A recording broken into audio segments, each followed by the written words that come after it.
এই মাদ্রাসায় পড়া মুসলমান বাচ্চাটি কত বড় মিথ্যা কথা বলছে শুনুন। एको देवा सर्वभूतेषु गुरः सर्वभूतान्तरात्मा कर्माध्यक्ष साक्षितेता केवलो निर्दोष। क्या मतलब हुआ इसका? मतलब इसका ये हुआ कि अल्लाह एक है, उसका कोई शरीक नहीं, वो ना उसका कोई बाप है ना बेटा है, वो अकेला है, सबका मालिक वही है। ये ऋग्वेद की ऋचा है, ये वेद से लिया लाइन। वेद से। कमाल है साहब, तो हमको भी नहीं पता। যদিও আমি মুসলমানদেরকে নিয়ে তেমন ভিডিও বানাই না, কিন্তু যেহেতু আমাদের সনাতন ধর্মের কোনো শাস্ত্রের শ্লোক নিয়ে সেগুলোকে বিকৃত করা হচ্ছে, এই জন্য বলতে বাধ্য হলাম। উনি বললেন যে একা দেবা সর্বভূতেষু, অর্থ কি করছেন? অর্থতে বলছেন যে আল্লাহ এক এবং তার কোনো শরীক নেই, এটা হচ্ছে এর অর্থ। এই কত বড় মিথ্যা কথা দেখুন। সেখানে বলা হচ্ছে একা দেবা সর্বভূতেষু, মানে সেই এক দেব যিনি সমস্ত অণু পরমাণুতে ব্যাপ্ত। সে কে? সে হচ্ছে ঈশ্বর। এই ঈশ্বরের কথা বলা হচ্ছে। পবিত্রবাবু ও তিনটে শ্লোককে গুলিয়ে ফেলেছে, গুলিয়ে ফেলে তিনটে শ্লোক একত্রিত করে বলে ফেলেছে, যার কারণে মনে হচ্ছে ভুল। আপনি বলছেন মিথ্যা কথা, কোনো এটা মিথ্যা কথা নয়। আপনি জানেন মিথ্যা কথা নয়, বেদে উপনিষদে এই সব কথাগুলোই আছে। যেমন আপনি বলছেন মিথ্যা কথা বলছেন, মিথ্যা কথা ওকে ভুল শেখানো হয়নি, ওকে শেখানো হয়েছে ঠিক, কিন্তু ও বলার সময় তিনটে শ্লোককে গুলিয়ে ফেলেছেন। আপনি বলছেন মিথ্যা কথা, মিথ্যা কথা। আপনি বলুন যে উপনিষদে অধ্যায় 6 শ্লোক নম্বর 2 এই কথাটা লেখা নেই যে একম এবার দ্বিতীয়ম, ঈশ্বর এক ও অদ্বিতীয়, এই কথাটা নেই? অবশ্যই আছে। আপনি জেনে শুনে তবুও কমেন্ট করছেন এমন। এই কথাটাও আছে ঋগ্বেদে, সেম কথায় আছে যে গ্রন্থ 1, ঋগ্বেদ গ্রন্থ 1 পরিচ্ছেদ 166 অনুচ্ছেদ 46, সত্য একটাই, ঈশ্বর একজনই, জ্ঞানীরা এক ঈশ্বরকে ডেকে থাকেন অনেক নামে। আপনি জেনে শুনে বলছেন যে মিথ্যা কথা বলছেন। যেটা ভুল হয়েছে, ওর যেটা ভুল হয়েছে অবশ্যই আপনি ভুলটা বলুন। আপনি বলছেন মিথ্যে শেখানো হচ্ছে, মিথ্যে কিছু শেখানো হয়নি, সত্যটাই শেখানো হচ্ছে। হিন্দু ব্রাহ্মণ সত্যে এই কথাটাই ও আছে, এই যে ব্রাহ্মণ সত্যে ঈশ্বর একজনই, দ্বিতীয় কেউ নেই আর কখনো ছিল না। আপনি এটা অস্বীকার করবেন কিভাবে বলুন? এবার সেম কথা আমাদের সূরা ইখলাসেও বলছে যে ঈশ্বর এক ও অদ্বিতীয়, সেই কারণে বলেছে। ওই কারণেও আরেক বলেইছে যে ঈশ্বরের কোনো বাবা মা নেই, ও বলেছে। এটা কি উপনিষদে নেই? আপনাদের উপনিষদের অধ্যায় 6 শ্লোক 9 একই কথা বলা হচ্ছে, ঈশ্বরের কোনো বাবা মা নেই, তার কোনো প্রভু নেই, তবু আপনারা বাবা মা মানান। তাহলে এখানে মিথ্যে কে বলছে? এখানে মিথ্যের প্রসঙ্গই ওঠে না। এখানে ব্যাপারটা হচ্ছে ও যে কথাটা বলেছে, সেই কথাটা হচ্ছে কি তিনটে আলাদা আলাদা শ্লোককে একত্রিত করে গুলিয়ে ফেলেছে। এটা বলুন। আপনি বলছেন মিথ্যা কথা, মিথ্যা কথা। আমার এখানে ভিডিও করার উদ্দেশ্য ছিল না, এ নিয়ে আমার ভিডিও করার উদ্দেশ্য ছিল না। আমার প্রবলেম ছিল এর পরের অংশটা, এই যে অংশটা। ব্যাপ্ত সে কে? সে হচ্ছে ঈশ্বর। এই ঈশ্বরের কথা বলা হচ্ছে। এখানে আল্লাহ কোথা থেকে এলো? এবং তার কোনো শরীক নেই, সে এক, এইসব কথা বলা হয়নি। এখানে বলা হলো ঈশ্বর এক, তিনি সর্ব অণু পরমাণুতে, সব জায়গাতে, সর্ব কোণে কোণে ব্যাপ্ত, সেই কথা বলা হলো, আল্লাহর কথা বলা হয়নি। তাহলে কেন এই ধরনের মিথ্যা কথা শেখানো হচ্ছে? এদের ভবিষ্যৎ তো নষ্ট হয়ে যাবে মিথ্যা শিখতে শিখতে। আপনি বলছেন ঈশ্বরকে কেন আল্লাহ বলা হচ্ছে? এখানে ঈশ্বর লেখা আছে, কেন আল্লাহ বলা হচ্ছে? এই অংশটা সবচেয়ে হাস্যকর। আপনি যে বললেন না ঈশ্বরকে কেন বলা হচ্ছে, আপনার মতো শিক্ষিত ব্যক্তি, আপনি ধর্মের শিক্ষিত ব্যক্তি, আমার থেকে যথেষ্ট অনেক জ্ঞানী ব্যক্তি, আপনার জানা উচিত ছিল যে ঈশ্বর যে কথাটা আছে, সেই ঈশ্বরের অর্থ হলো কি? সৃষ্টিকর্তা। ঠিক আছে? আল্লাহ কথার অর্থ হলো সৃষ্টিকর্তা। যদি না আমরা জানা থাকে, গুগলে গিয়ে জেনে নিন। ট্রানজ্যাকশান ওটা আরবিতে আছে, এটা হচ্ছে গিয়ে বাংলাতে আছে, এই হলো ফারাক। এই জিনিসটা আপনি গুলিয়ে ফেলেছেন, রেগে গিয়ে বলছেন যে মিথ্য কথা বলা হচ্ছে, ঈশ্বরকে কেন আল্লাহ বলছে? আল্লাহই ঈশ্বর, ঈশ্বরই আল্লাহ। এই জন্ম দেয়নি, এই কথাটা আমাদের সূরা ইখলাসেই একই কথা আছে, লাম ইয়ালিদ ওয়া লাম ইউলাদ। মানে তিনিও কারোর পিতামাতা নয়, আর তারও কোনো পিতামাতা নেই। তাহলে আপনি কীভাবে বলছেন যে মিথ্যা কথা বলছে? এখানে মিথ্যা শেখানো হয়নি। আপনি এমন কমেন্ট করেছেন, আমার ভিডিও আসতে বাধ্য হলুম। বোঝাবার ক্ষেত্রে বলছি, যেমন ও যে কথাটা ওরা যেমন আরও কিছু শেখানো হয় আমাদের ধর্মগ্রন্থে থাকে যে ঈশ্বরে কেউ কখনো দেখেনি, ঈশ্বরে কেউ দেখতে পারে না, কেউ ঈশ্বরকে বানাতে পারে না, এটা অসম্ভব।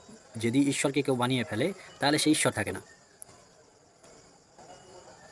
এই কথাটা আপনাদের ধর্মের গ্রন্থেই বলা হচ্ছে, উপনিষদে অধ্যায় 8 শ্লোক 19 একই কথা বলা হচ্ছে যে ঈশ্বরের কোনো প্রতিমা নেই, মূর্তি নেই, ছবি নেই। তবুও আপনাদের দেখা যায় ছবি আছে। আমরা কি প্রশ্ন করি? কারণ এখানে আপনি ভুল করছেন, আমাদের এ নয়, কিন্তু আমরা তো ভুলটা করতে পারি না, আমরা তো সেই ভুলটা শিখতে পারি না। আমাদের ওখানে ঠিকই শেখানো হয়। সেই কারণে আমাদের এখানে এটাই শেখানো হয় যেটা এই বেদ বলছে। আপনি বলছেন, বারবার বলছেন মিথ্যা কথা শেখানো হচ্ছে। মিথ্যা কথা কিছুই শেখানো হয়নি, আপনি ভুল বলছেন। একই কথা, ওই ঈশ্বরের কোনো প্রতিমা নেই, একই কথা আমাদের কোরআনেও আছে। সূরা 11 নম্বর আয়াতে আছে, কোনো কিছুই তার অনুরূপ নয়। সূরা 11 নম্বর আয়াতে এই কথাটাই সেম আছে, কোনো কিছু তার অনুরূপ নেই। সৃষ্টিকর্তার কোনো কিছুই অনুরূপ নেই, হতে পারে না। যেমন ধরুন, দেখুন উপনিষদে আরও আছে, এখানে উপনিষদে আরও আছে, উপনিষদ অধ্যায় 4 শ্লোকা 20, অধ্যায় 4 শ্লোকা 20-তে অর্থ হলো, আমি অ্যাকচুয়ালি মানে এগুলো আপনাদের শ্লোকগুলো সংস্কৃত ভাষা পড়তে পারি না, তাই বলছি না, কিছু মনে করবেন না, সরি তার জন্য। সৃষ্টিকর্তাকে কেউ দেখতে পায় না। উপনিষদ অধ্যায় 4 শ্লোক 20, এখানে বলা হচ্ছে সৃষ্টিকর্তাকে কেউ দেখতে পায় না। আপনি কীভাবে বলছেন মিথ্যা কথা? মিথ্যা কথা সে নয়, আমাদের পবিত্র কোরআনেও সেই একই কথা আছে। সূরা আনামের 103 নম্বর আয়াতে আছে, সে দৃষ্টিসমূহ তাকে পেতে পারে না। অবশ্যই তিনি দৃষ্টিসমূহকে পেতে পারেন, তিনি অত্যন্ত সূক্ষ্মদর্শী, সবিজ্ঞ। তাহলে কেন বলবো না? আপনি বলছেন কেন সৃষ্টিকর্তা মানে ঈশ্বরকে আল্লাহ বলা হচ্ছে? কেননা তারই নাম। আমাদের যেটা শেখানো হয়, আমাদের ধর্মগ্রন্থে যে সৃষ্টিকর্তা হচ্ছে কি নিরাকার, তার কোনো আকার নেই। আপনাদের যজুর্বেদেও সেম কথাই আছে। যজুর্বেদে অধ্যায় 40 শ্লোকা 8-এ সৃষ্টিকর্তা হলো নিরাকার ও পবিত্র। তাহলে এখানে কি বলবেন? যে সৃষ্টিকর্তা যা কিছু সৃষ্টি করেছে তাকে পুজো করা যাবে না। আমাদের ধর্মগ্রন্থে শেখানো হয় সৃষ্টিকর্তা যত কিছু সৃষ্টি করেছে, যেমন পাহাড় পর্বত, পানি, মানে জল, সৃষ্টি, গাছপালা, পুজো করা যাবে না। ডাইরেক্ট আমাদের ঈশ্বরকে, আল্লাহকে ডাকার নির্দেশ দেওয়া হয়েছে। আপনাদের ধর্মগ্রন্থ কি নেই? এই কথাটা আছে, কিন্তু আপনারা করেন না। কোথায় আছে? সৃষ্টিকর্তার মানে সৃষ্টিকর্তা যত জিনিস সৃষ্টি করেছে সেই সব জিনিসকে পুজো করা যাবে না। এই কথাটা আমাদের ধর্মগ্রন্থ তো বলেই, আপনি জানেন। এই কথাটা কি আপনাদের ধর্মগ্রন্থ নেই? অবশ্যই আছে। এই কথাটা দেখুন, যজুর্বেদ অধ্যায় 40 শ্লোকা নম্বর 9, এই সেমই কথা আছে।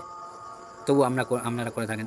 ওই শ্লোকে বলা হচ্ছে আন্ধাসমা পাবিশান্তি ইয়ে অসম্ভূতি মুপাস্তে। আন্ধাসমা মানে অন্ধকার, পাবিশান্তি মানে প্রবেশ করা, অসম্ভূতি মানে প্রাকৃতিক বস্তু, যেমন পানি, আগুন, সাপ, মানুষ ইত্যাদি। মুপাস্তে মানে উপাসনা করা, মুপাস্তে মানে উপাসনা করে, এগুলো করতে বারণ করছে। এর অর্থ হলো তারা অন্ধকারে যাচ্ছে, যারা অসম্ভূতি মানে প্রাকৃতিক বস্তু, পানি, আগুন, সাপ ইত্যাদি ইত্যাদি উপাসনা করে, তারা অন্ধকারে যাচ্ছে।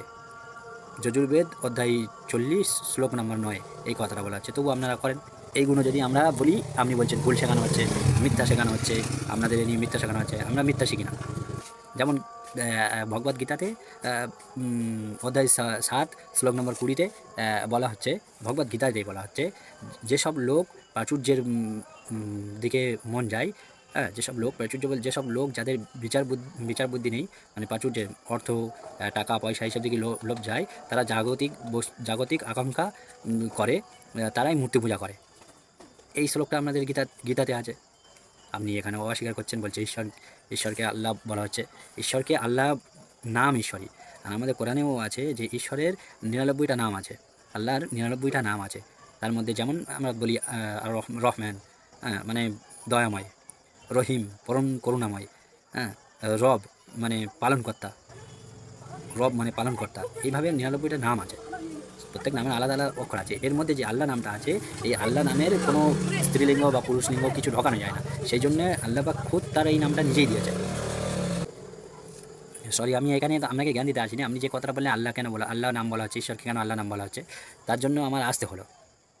আশা করি আপনাকে আমি বোঝাতে পেরেছি যে ঈশ্বরকে কেন আল্লাহ বলেছে। কেননা ঈশ্বরই আল্লাহ, আর আল্লাহ ঈশ্বর। আল্লাহ নামের অর্থ হলো সৃষ্টিকর্তা, আর ঈশ্বর নামের অর্থ হলো সৃষ্টিকর্তা। এই জিনিসটা আপনার বুঝে যাওয়া দরকার। এতে রেগে যাওয়ার কোনো কিছু ছিল না, আপনি রেগে গেলেন। যাই পারে হোক, ভালো থাকবেন। জাযাকাল্লাহ খায়ের। আসসালামু আলাইকুম।